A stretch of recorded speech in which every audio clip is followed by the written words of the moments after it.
Don Manuel Fall no solo es este guardián celosísimo, como digo, de los valores del tradicionalismo y carlismo español,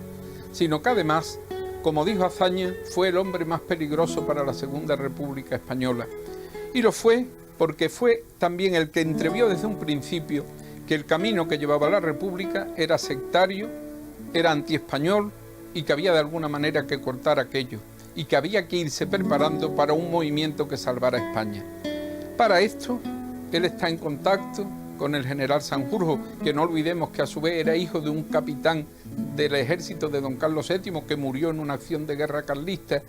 y que por lo tanto tenía sangre carlista en sus venas y que cuando murió podemos afirmar que se sentía ya identificado con el carlismo totalmente. Pues bien, los contactos de la comunión tradicionalista, que por delegación del rey y de su sobrino y luego sucesor don Javier, lo llevaba a cabo esas conversaciones don Manuel. Hay un libro muy interesante de Lizarza que se llama Requetés en Navarra antes del alzamiento, que es curiosísimo para conocer todo esto. Don Manuel, como digo, y con el general Mola también, lleva esas conversaciones, se fragua y se prepara el alzamiento nacional. Los carlistas imponen la bandera nacional, la que es nuestra bandera española, y lo sigue siendo porque había generales que querían salir a levantarse contra la República, pero conservando la bandera tricolor, esa que es totalmente extraña a nuestro ser, a nuestra concepción y a nuestras tradiciones, para que las unidades la llevaran. Se llega a un primer acuerdo incluso en que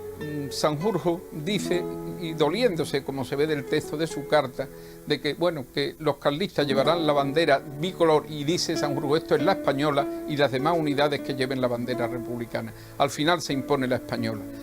Todo esto se había fraguado sin que el general Franco tuviera participación ninguna en el movimiento ni en su preparación. Su incorporación es tardía ya, cuando ya se ha producido el inicio del movimiento, es cuando él va de Canarias al protectorado español en Marruecos. Luego, pues,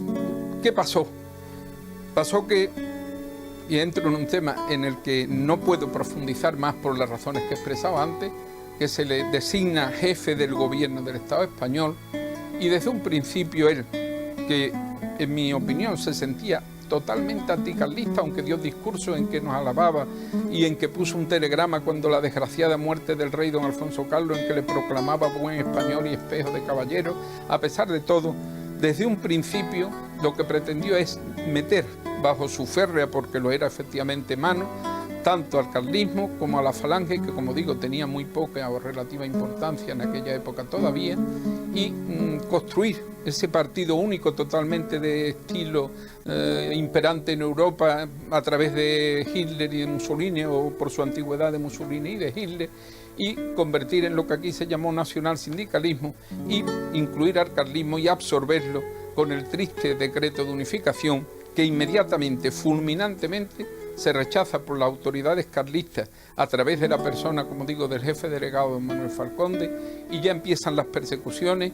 inmediato casi al principio del alzamiento, empieza inmediatamente también los destierros. Don Manuel Fall se le manda a Portugal, donde incluso nace un hijo suyo porque su esposa iba en estado, nada de eso se tuvo en consideración.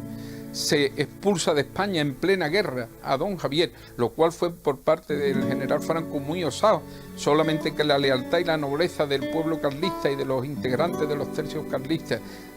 hicieron que no hubiera un problema mucho más grave, porque seguían cumpliendo las órdenes que el rey había dado de lo que había que hacer era salvar a España sin hacer labor de partido, y logró Franco, ya digamos por primera vez, conseguir lo que pretendía.